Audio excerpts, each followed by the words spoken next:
$500,000. სწორედ ამდენი ღირს ერთი ფლამინგოს რაკეტა. უკრაინული თავდაცვის სიამაყე, რომელიც უნდა მიფრინავდეს სიბირამდე. და მიფრინავს კიდეც, მაგრამ ყოველთვის არ. და აი ანალიტიკოსი დევიდ აქსი ასახელებს ციფრს, რომლის გაგონებაზეც გინდა იცით თვალები დახუჭო. 1 ივლისიდან ყოველ 11 გაშვებულ ფლამინგოს რაკეტიდან რუსული სააერო თავდაცვა 10 აგდებს. ანუ თითქმის ყველა. თითქოს ეს განაჩენია და ფლამინგო არაეფექტურია. მაგრამ არ. რუსებმა თავად აღიარეს, რომ უკრაინა ამ წლის ზაფხულში უფრო ხშირად იყენებს საკუთარი წარმოების ფრთოსან რაკეტებს. FP5 ფლამინგო. რუსეთის ტერიტორიაზე სამიზნეებზე დასათქმა. და რუსეთის თავდაცვის სამინისტრო მაინც აფიქსირებს მოხვედრას. ამავე დროს 18 აგვისტოს ღამეს, როცა გამოვიდა ეს სტატისტიკა ფლამინგოს რაკეტების ჩამოგდებაზე, მოსკოვისკენ გაფრინდა 620 დრონი და ისევ დაარტყა ვალბერისის საწყობს. აბა რა არის ეს? უკრაინული რაკეტის რეალური ჩავარდნა თუ სურათი, რომელიც ბევრად უფრო რთულია ვიდრე ერთი ბნელი ციფრი? მოდით ამ გამოშვებაში გულწრფელად გავარკვიოთ ვარდისფერი სათვალეების გარეშე, მაგრამ ასევე იცით, თავზე ნაცრის დაყრის გარეშე. მე მქვია ალექსეი პეჩი. მოდით ერთად გავარკვიოთ ეს თემა.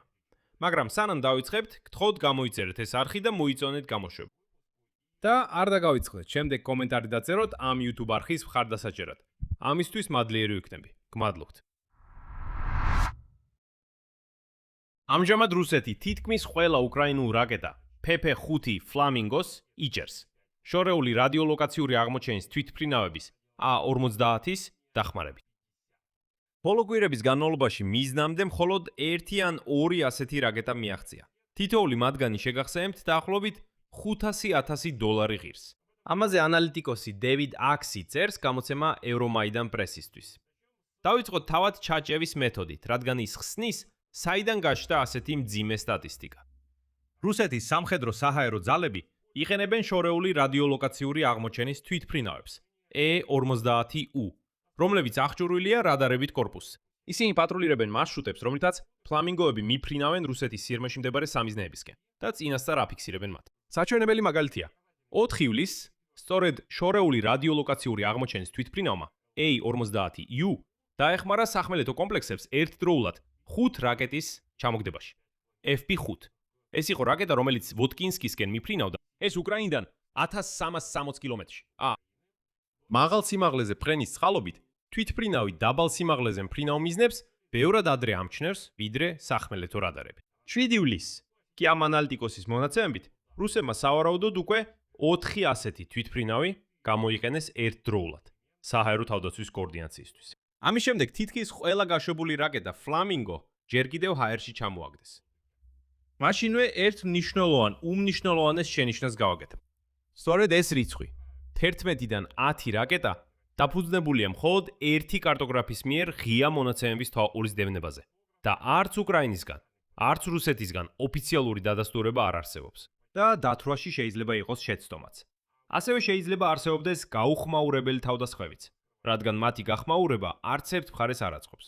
ამიტომ ამ რიცხვს უნდა მიუდგეთ როგორც შეფასებას და არა როგორც აბსოლუტურ სიმართლეს.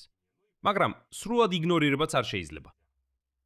მაგრამ მაინც აშკარაა, რომ უკრაინის შეიარაღებული ძალები ფსონს ფლამინგოზე აკეთებენ.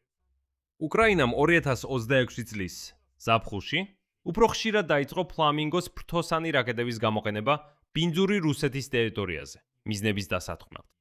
ამის შესახებ მოთმობს რუსეთის ფედერაციის თავდაცვის სამინისტროს მონაცემები, რომელიც გააანალიზა რუსულმა სააგენტომ. და აი 15 აგვისტოს ღამეს, სულ ცოტა ხნის წინ უკრაინამ სწორედ ფლამინგოს რაკეტი დაარტყა სამარაში მდებარე სარაკეტო კოსმოსურ ცენტრს პროგრესი. სააგენტოს მონაცემებით ივნისიდან რუსეთის თავდაცვის სამინისტრომ განაცხადა თითქოს და მინიმუმ 57 ფლამინგოს რაკეტის ჩამოგდებაზე. შედარებისთვის თებერვლიდან მაისამდე იგივე უწყება, ანუ რუსეთის თავდაცვის სამინისტრო ანგარიშაბარებდა 31 ჩამოგდებულ ფლამინგოს რაკეტაზე. ბოლო 2 კვირის განმავლობაში რუსეთის სამხედრო უწყებამ უკვე განაცხადა მინიმუმ 25 ჩამოგდებული ფლამინგოს რაკეტის შესახებ. ანუ მათი რაოდენობა აშკარად იზრდება გეომეტრიული პროგრესიით.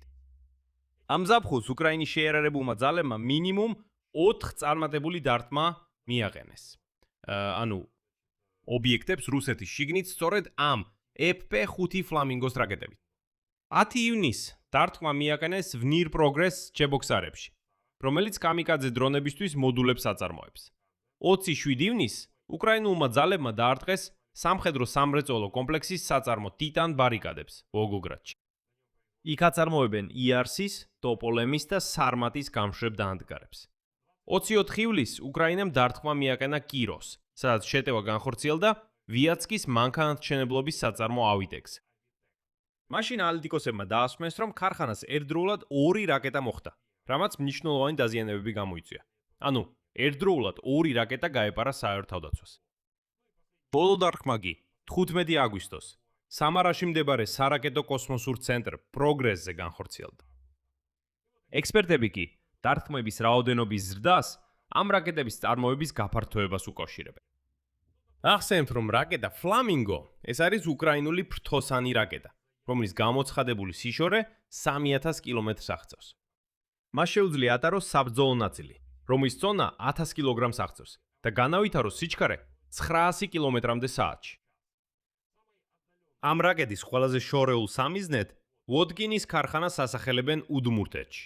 მანძილი იქიდან უკრაინის საზღვრამდე დაახლოებით 1600 კილომეტრია. 2025 წელს კომპანია Firepoint-ის ტექნიკურმა დირექტორმა ირინა ტერეხმა განაცხადა, რომ იმ დროისთვის უკრაინამ უკვე დააწარმოა დაახლოებით 30 ასეთი რაკეტა მსოფლიოში. ხოლო ოქტომბრისთვის წარმოების გაზრდას 210 ერთეულამდე თვეში გეგმავდნენ. მოგვიანებით მანვე აღიარა, რომ ამ მიზნის მიღწევა ვერ მოხერხდა.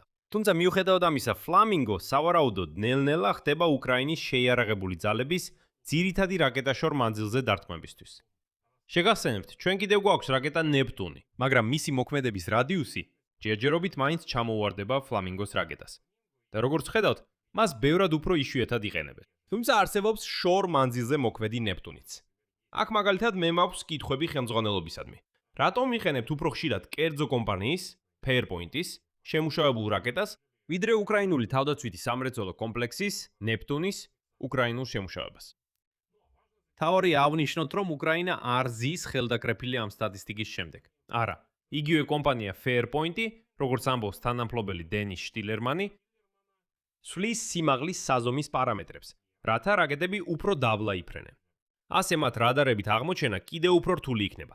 მაგრამ ჯერჯერობით ამ ცვლილებებს შესამჩნევი შედეგი არ მოუტანა. მაგრამ პარალელურად მათი განცხადებით, თავად კომპანიამ უკვე მიაღწია თვეში დაახლოებით 200 ფლამინგოს რაკეტის წარმოებას. და შტილერმანის თქმით, შეუძლია კიდევ უფრო მეტი აწარმოოს. ანუ თუნდაც რუსეთის მიერ ჩამოგდების პროცენტი მაღალი იყოს, წარმოების მზარდი მოცულობა ნიშნავს, რომ საბოლოოდ მიზნამდე მისული რაკეტების აბსოლუტური რაოდენობა მაინც შეიძლება გაიზარდოს. არსებობს უფრო ფართო კონტექსტიც, რომელიც მნიშვნელოვანია გვახსოვდეს, რათა მხოლოდ ერთი ტიპის იარაღით არ ვიმსჯელოთ. ანალიტიკოსები ამტკიცებენ, რომ რუსეთის მრავალდონიან საჰაერო თავდაცვას ზოგადად მხოლოდ 5-დან 9%-მდე უკრაინული შორ მანძილზე მოქმედი დამთქმელი საშუალება გადის. ანუ არა მხოლოდ ფლამინგო, არამედ ყველა ტიპის. ყველა უპილოტო აპარატი და ყველა რაკეტა. რა თქმა უნდა, ეს საკმაოდ დამთქმულად ჟღერს. მაგრამ ანალიტიკოსები მაშინვე ამატებენ ერთ რიცხვს, რომელიც ყველაფერს თავდაყრით აყენებს. ამის მიუხედავად, ივლისში უკრაინამ რუსეთის სიღრმეში სამიზნეები 3-ჯერ უფრო ხშირად დაარტყა ვიდრე იანვარში. ანუ მიუხედავად იმისა, რომ ჰაერსაწინააღმდეგო თავდაცვის გარღვევის პროცენტი დაბალია, დარტყმების მზარდი ინტენსივობა ნიშნავს, რომ საბოლოოდ მიზნამდე მისული რაკეტებისა და დრონების აბსოლუტური რაოდენობა კვლავ იზრდება. აი პირდაპირ ცოცხალი დადასტურებაც. ეს არის 18 აგვისტოს ღამე. მოსკოვის მერმა სერგეი სობიანინმა განაცხადა, რომ საღამოდან დილის 5 საათამდე მოსკოვის რეგიონის მიმართულებით 620 უპილოტო საფრენი აპარატი მიფრინავდა. მათგან 180 პირდაპირ მოსკოვის ოლქში გაანადგურეს. ასევე მოსკოვის ოლქის გუბერნატორმა ანდრეი ვორობიოვმა განაცხადა, რომ 100-ზე მეტი დრონი ჩამოაგდეს ბელგოროდსკისა და რამენსკის რაიონებში, პალოვსკი-პოსადში, ორეხოვო-ზუევოში, ვოსკრესენსკში, სტუპინოში, კოლომნაში და ელექტროსტალში. ანუ დარტყმა ერთდროულად რამდენიმე რაიონზე განხორციელდა და არა მხოლოდ ერთ კონკრეტულ წერტილზე. და კიდევ ერთხელ უკვე მერამდენედ უპილოტო აპარატი მოხვდა Wildberries-ის საწყობში. ამჯერად ატლანტ პარკის რაიონში. კომპანიამ სხვათაშორის უკვე განაცხადა, რომ საწყობმა მხოლოდ უმნიშვნელო დაზიანება მიიღო და საქონელი არ დაზიანებულა. მაგრამ ეს უკვე არც პირველი და აშკარად არც ბოლო ასეთი შემთხვევაა. უკრაინის შეიარაღებულმა ძალებმა უკვე გაანადგურეს 10 უდიდესი ლოგისტიკური ცენტრიდან 7 Wildberries-ი რუსეთის ტერიტორიაზე. ხოლო ივლისში Marketplace-მა დაკარგა არანაკლებ 17 საწყობი რეგულარული დართმევების გამო. კომპანიის საერთო ზარალმა იქ შენახული საქონლისა და სხვა დანაკარგების ჩათვლით შეიძლება უკვე მიაღწიოს $3.5 მილიარდ. ასე რომ თუ ყველაფერს სამართლიანად შევკრებთებთ, არც გადამეტებით და არც დაკნინებით, მივიღებთ ასეთ სურათს.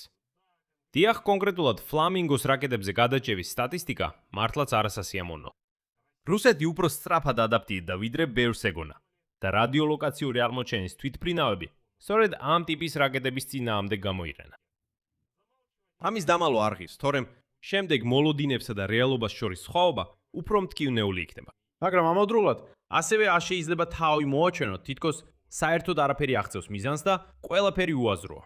არა, გადასტურებულია რაკეტა Flamingos მოხვედრები AWITEX-სა და NIR-ზე.